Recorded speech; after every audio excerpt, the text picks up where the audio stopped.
हुर्मुस के जजीरे आबनाए हुर्मुस पे ईरान की आवाम का पुरअमन एहतजाज। आवाम निकल आए हैं क्योंकि हुर्मुस जो है वो अभी पूरी दुनिया की नजरों में है। तो वहां पे एक जंजीर बनाकर तमाम अवामी ईरान ने एक दूसरे का हाथ पकड़कर वहां पे खड़े हो गए हैं और दुनिया को पैगाम दे दिया है कि हम खड़े हैं अपनी हिफाजत के लिए।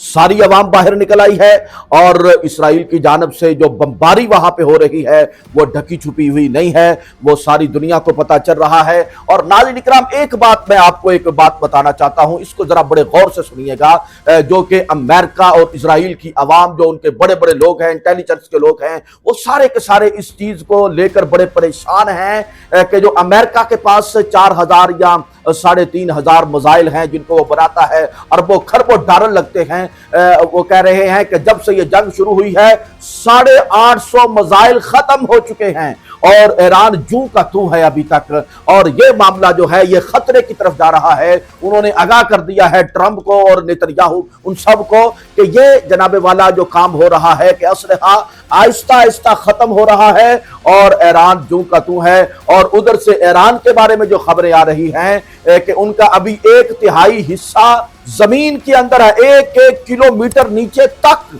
वो हथियार जनाबे वाला भरे हुए हैं। ये एक बहुत ही जबरदस्त किस्म की खबर है। ये कुफर को लर्जा देने वाली, अमेरिका और इजराइल के पांव के नीचे जमीन निकाल देने वाली खबर है कि एक तरफ से असलहा खत्म हो रहा है और दूसरी तरफ अभी तक 1/3 हिस्सा, वो भी जमीन के अंदर जहां पे कोई जा नहीं सकता, पहुंच नहीं सकता, ईरान के पास अभी तक वो मौजूद है। और ये जनाबे वाला काम कहां तक जाएगा, ईरान कहां तक लड़ पाएगा, ये अवामी मीडिया और सोशल मीडिया और अवामी राय जो है वो बता रही है। लेकिन एक और बात जो दुनिया की बड़ी बड़ी कंपनियां हैं वो बता रही हैं कि अगर ईरान इजराइल की ये जंग जारी रही, अमेरिका हमला करता रहा, तो ये याद रखिए, क्योंकि ईरान के अंदर जितने ज़खायर हैं, ईरान के साथ वाबस्ता जितने भी मुमालिक हैं, वो याद रखें कि इतनी बड़ी दुनिया में कसाद बाजारी होगी और इतनी बड़ी जनाबे वाला गुर्बत फैलेगी कि ये छोटे छोटे गरीब मुल्क तो वैसे ही सफा हस्ती से मिट जाएंगे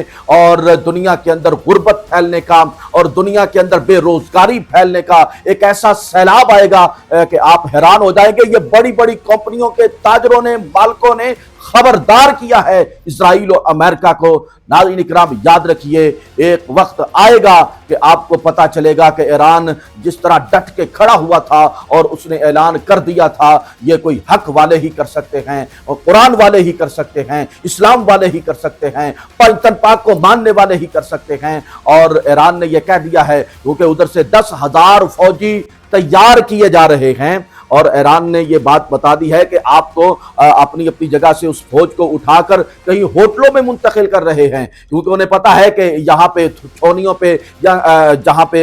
इनकी अफवाज है वहाँ पे मिसाइल गिरने का खतरा है, वहाँ पे जनाबे वाला बमबारी का खतरा है, तो वहाँ से उनको उठाया जा रहा है। तो ईरानियों ने कहा है कि वहां से तो उठा के आप ले जाते हैं उनको होटलों में, जब ये लोग ईरान में आएंगे तो फिर ईरान के किन होटलों में जाएंगे। इसलिए अब ये काम किस रुख की तरफ चलता है, याद रखिए। जाल हक व ज़हक़ल बातिल, ये मैं आयत बार बार इसलिए पढ़ रहा हूं कि जब हक आता है तो बातिल को भागना पड़ता है।